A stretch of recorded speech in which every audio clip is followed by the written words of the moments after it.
Merhaba arkadaşlar. Kanalıma hoş geldiniz. Ben Gül. Bugün sizlere soğuk kış günlerinin vazgeçilmezi olan, daha doğrusu öksürüğe karşı, gribe karşı koruyucu kalkanı olan mucize şurup, mucize daha ne diyelim buna? Yani mucize şurup, kür. Yani bunu mutlaka hepimizin tüketmesi gerek. Özellikle kış aylarında grip olmamamız için koruyucu kalkan. Vücudumuzun koruyucu kalkanı.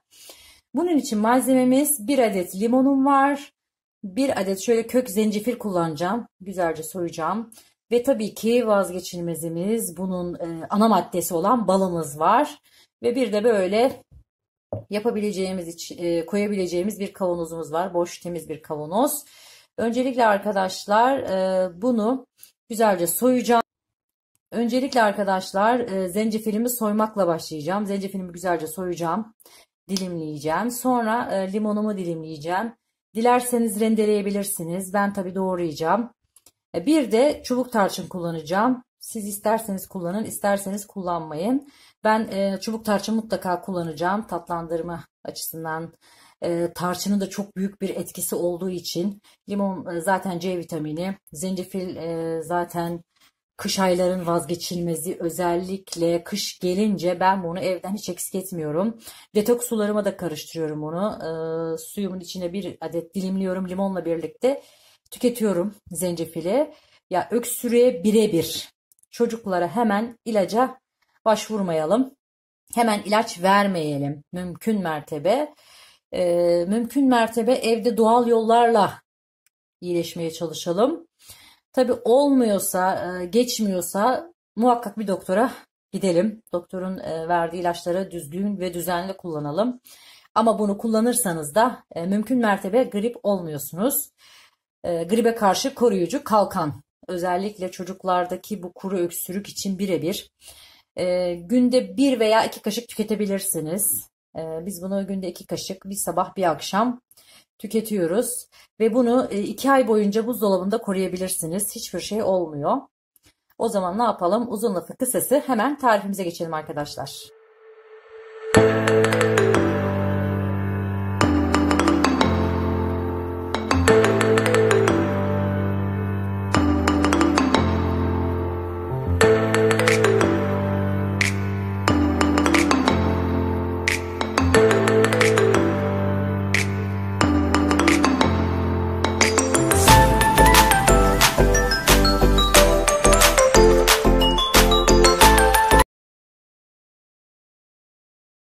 Arkadaşlar, zencefilimi doğradım, limonlarımı doğradım, çubuk tarçınımı da böyle ufak parçalara ayırdım. Hemen öncelikle limonun dibine yerleştirerek başlıyorum.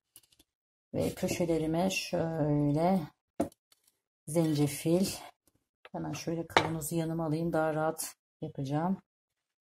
Evet. Şifa kaynağı, şifa deposu. Yani bunu mutlaka evinizde bulundurun. Limon herkesin evinde olan bir şey. Zencefil de artık kış geldiği için aktarlarda, pazarda, markette rahatlıkla bulabileceğimiz bir ürün. Tarçın da tabii ki aktarlarda, marketlerde bulabileceğimiz bir ürün. Ve balımız şöyle dolu dolu. Tabii biraz şunu yanıma alacağım dökmemek için. Bismillahirrahmanirrahim. Şifa niyetine.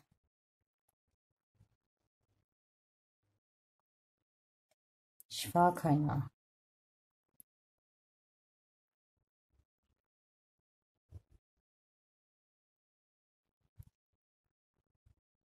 Bunu hepinizin yapmasını tavsiye ederim.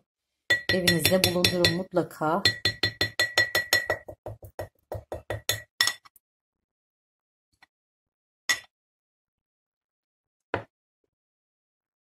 Ve hemen şöyle tekrardan limonunu ekliyorum.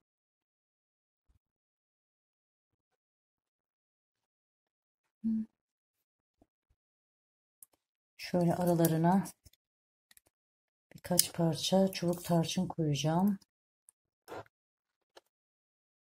Ya Şafi.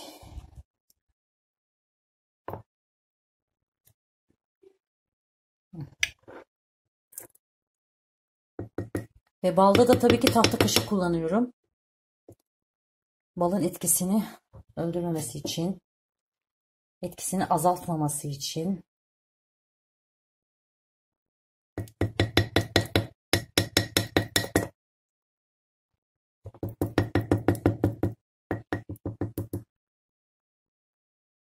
Evet arkadaşlar, kavanozumu doldurdum gördüğünüz gibi. İsterseniz küçük bir kavanoza da yapabilirsiniz. Daha büyük kavanoza da yapabilirsiniz. Ben böyle orta boy bir kavanoz seçtim. Yaklaşık 350-400 gram bal kullandım. 1,5 adet limon kullandım. 1 adet taze zencefil kullandım. Ya boyutu size kalmış bir şey. 2 tane de çubuk tarçın kullandım. Parçalanmış. Ve arkadaşlar, videomu buraya kadar izlediyseniz kanalıma abone olmayı, beğenmeyi, yorum bırakmayı unutmayın. Bunu mutlaka deneyin, yapın, kullanın, etkisini göreceksiniz. Sağlıkla kalın, mutlu kalın, hoşça kalın, Allah'a emanet olun.